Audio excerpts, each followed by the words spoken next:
नमस्कार, मैं हूं आपके साथ मयंक। वो पंक्तियां आपने सुनी होगी, बड़े बेआबरू होके तेरे कूचे से हम निकले। अब ये बात कही जा रही है अमेरिकन फोर्सेस के लिए, जिन्होंने पहले जो है अल उदैद बेस छोड़ा। अब उसके बाद इराक में अल असद बेस भी खाली कर दिया गया है। अब देखिए, सवाल ये है कि ऐसा क्या हुआ कि पिछले 3 दिनों के अंदर अमेरिका को जो है अल उदैद बेस से अपने सैनिकों को वापस बुलाना पड़ा, सबसे बड़ा बेस मिडिल ईस्ट में। उसके बाद जो है दूसरे नंबर का सबसे बड़ा बेस इराक में अल असद बेस, वहां से भी अमेरिकी सैनिक पूरी तरह से बाहर निकल चुके हैं। और सिर्फ सेना ही बाहर नहीं निकली, वहां जितने हथियार थे, जितने इंस्ट्रूमेंट थे, सब लेके लाव लश्कर के साथ बाहर निकल गए हैं। इराक छोड़ दिया उन्होंने, अल असद बेस छोड़ दिया उन्होंने। इसीलिए कहा जा रहा है कि बड़े बेआबरू होकर तेरे कूचे से हम निकले। अब देखिए, इस बात को समझिए।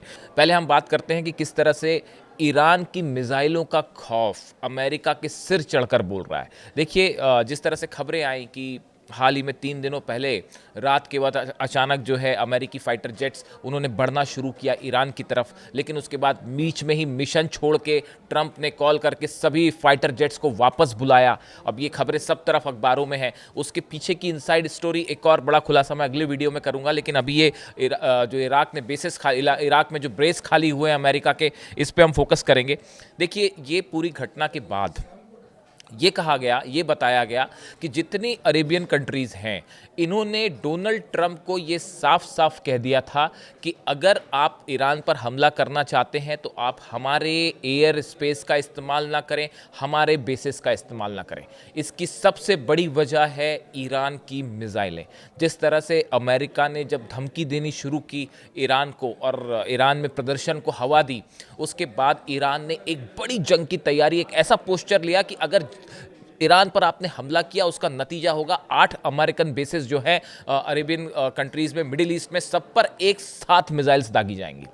और ये वो वजह थी। देखिए, ईरान की मिसाइल्स का खौफ जो है वो सबने देखा 12 दिनों की जंग में, किस तरह से इजराइल पर मिसाइलें गिरी और उसके बाद जो हालात बने। और देखिए, उस समय जब अमेरिका ने हमले किए और तीनों न्यूक्लियर सेंटर पर, उसके बाद अल उदैद एयर बेस पर भी ईरान ने एक साथ जो है 16 मिसाइल्स दाग दी।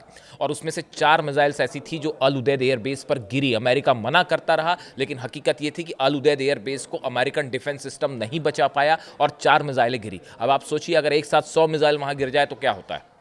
यही वह वजह है, ईरान की तरफ से साफ कह दिया गया था, अरेबियन कंट्रीज को सबको मैसेज दे दिया गया था।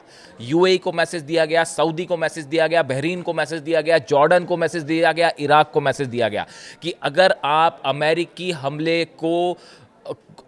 हमले में आप अपना एयर स्पेस देते हैं, अमेरिका को मदद करते हैं अपना एयर स्पेस देके, या आपके बेसिस का इस्तेमाल होता है, तो ईरान की मिसाइल से आपको कोई नहीं बचा सकता और हम मजबूर होंगे आप पर हमला करने के लिए। ये साफ साफ मैसेज अली खामेनेई साहब की तरफ से और ईरान की सेना की तरफ से, ईरान के जनरल्स की तरफ से सब अरेबियन कंट्रीज को दे दिया गया था। उसके बाद सबसे पहले सऊदी अरब ने ये बात कही अमेरिका से कि आप ईरान पर हमला करना चाहते हैं आप कीजिए, लेकिन हमारे बेसिस का इस्तेमाल मत कीजिए। यही बात बहरीन ने कही, यही बात जॉर्डन ने कही, यही बात इराक ने कही। और देखिए, ये भी कहा गया, एक्सपर्ट्स ने बताया कि अगर 8 देशों के अमेरिकन बेसिस पर एक साथ अगर ईरान ने मिसाइल दागी होती तो ये डिफेंस सिस्टम उसको इंगेज करना मुश्किल हो जाता, मिसाइल्स को रोकना मुश्किल हो जाता। ये सबसे बड़ी खौफ की वजह थी, जिसकी वजह से ये फैसला किया गया जो अमेरिकन फोर्सेस हैं उनको वहां से हटाया जाए।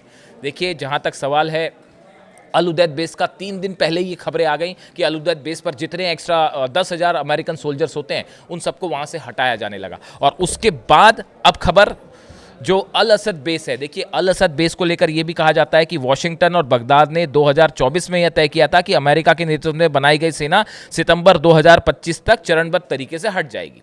ये एक समझौता हो रखा था। देखिए, इसका एक एस्पेक्ट ये भी है कि एक समझौता हुआ था इराक के बीच में और अमेरिका के बीच में। ये कहा गया था कि सितंबर 2025 तक ही सेना हट जाएगी, लेकिन नहीं हटी सेना।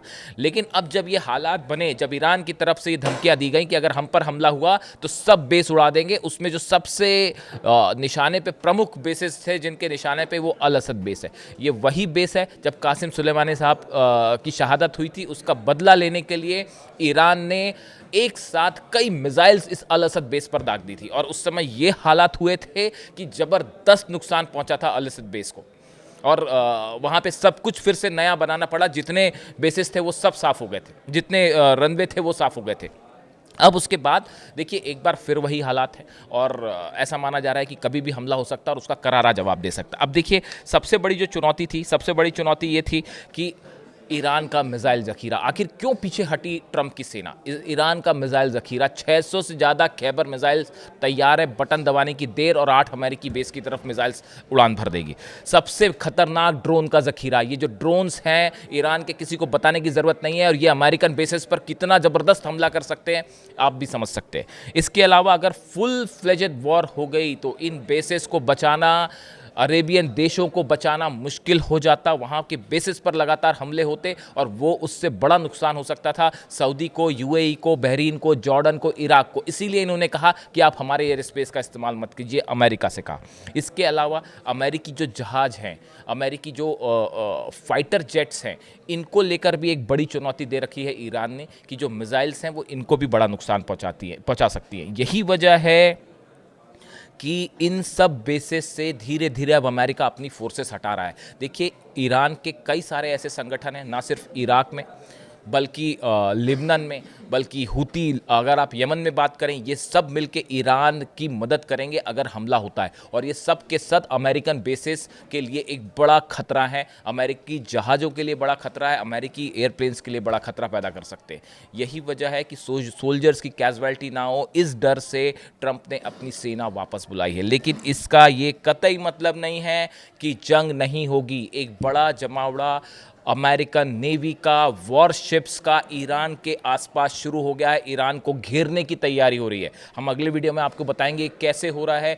बड़ी संख्या में, देखिए रणनीति ये है कि सहयोगी देशों के बेसिस का इस्तेमाल ना किया जाए, बल्कि समंदर से हमले किए जाएं, एयरक्राफ्ट कैरियर से हमले किए जाएं, ताकि यूएई, सऊदी, कतर, इन देशों पर हमला ना हो। इनको बचाने के लिए ये रणनीति अपनाई गई है। लेकिन अमेरिका ने अपने वॉरशिप से, प्लेन से घेरना शुरू कर दिया है ईरान को और बड़ी संख्या में वॉरशिप्स जो हैं वो मदद के लिए पहुंच रहे हैं। अब मेरे ख्याल से 48 घंटे में जो अब्राहम लिंकन है एयरक्राफ्ट कैरियर, वो भी वहां पहुंच जाएगा और जल्दी ही रूजवेल्ट भी पहुंच जाएगा। इसके साथ ही बड़ी संख्या में जो छोटे वॉरशिप्स हैं वो भी वहां पे पहुंच रहे हैं। यानी ईरान को घेरने की तैयारी और ईरान की मिसाइलें रेडी। लेकिन इस बीच ये बात सच है कि अमेरिका ने अपने फोर्सेस हटाई हैं, जिसमें बड़ी भूमिका ईरान के मिसाइल्स का खौफ है। इससे जुड़ा जो भी अपडेट होगा आप तक पहुंचाएंगे। Thank you so much.